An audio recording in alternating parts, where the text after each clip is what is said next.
ప్రజలు సుఖ సంతోషాలతో వర్ధిల్లాలని శ్రీ రేణుక ఎల్లమ్మ తల్లిని ప్రార్థించినట్లుగా మాజీ మంత్రి తలసాని శ్రీనివాస్ యాదవ్ వెల్లడించారు. ఎల్లమ్మ తల్లి చల్లని దీవెనలతో వర్షాలు సమృద్ధిగా కురిసి పంటలు పండాలని కోరినట్లుగా తెలిపారు. బల్కంపేట శ్రీ రేణుక ఎల్లమ్మ కళ్యాణ మహోత్సవానికి హాజరైన ఎమ్మెల్యే తలసానికి దేవాదాయ శాఖ అధికారులు పూర్ణ కుంభంతో ఘనస్వాగతం పలికారు. 2014 వరకు అమ్మవారి కళ్యాణం ఆలయం లోపల నిర్వహించేవారని, తాను ఎమ్మెల్యేగా ఎన్నికైన ఆలయం వెలుపల లక్షలాది మంది భక్తులు వీక్షించేలా కళ్యాణం నిర్వహిస్తున్నామని అన్నారు. ఎల్లమ్మ తల్లి కళ్యాణానికి 2 తెలుగు రాష్ట్రాల నుండి పెద్ద సంఖ్యలో భక్తులు హాజరయ్యారు. ఖైరతాబాద్ ఎమ్మెల్యే దానం నాగేందర్ కూడా అమ్మవారి కళ్యాణానికి హాజరయ్యారు.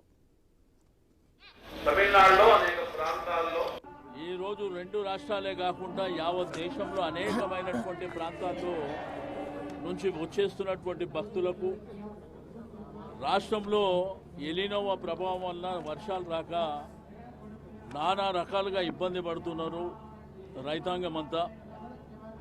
అయితే నేను అమ్మవారిని కళ్యాణం ద్వారా కోరుకునేది, మీ చల్లని ఆశీర్వచనాలు ప్రజలకందరికీ ఉండాలి, ప్రత్యేకించి రైతులకు ఉండాలి. బ్రహ్మాండమైనటువంటి వర్షాలు పడటం మూలాన పాడి పంటలతోని రాష్ట్రం సుభిక్షంగా ఉండాలని చెప్పి నేను ఆ భగవంతుని ప్రార్థిస్తూ, మరి తప్పకుండా మేము 3-4 రోజులుగా మా ప్రయత్నం, రెండో వైపున అధికారుల ప్రయత్నంలో భాగంగా మరి అన్ని ఏర్పాట్లు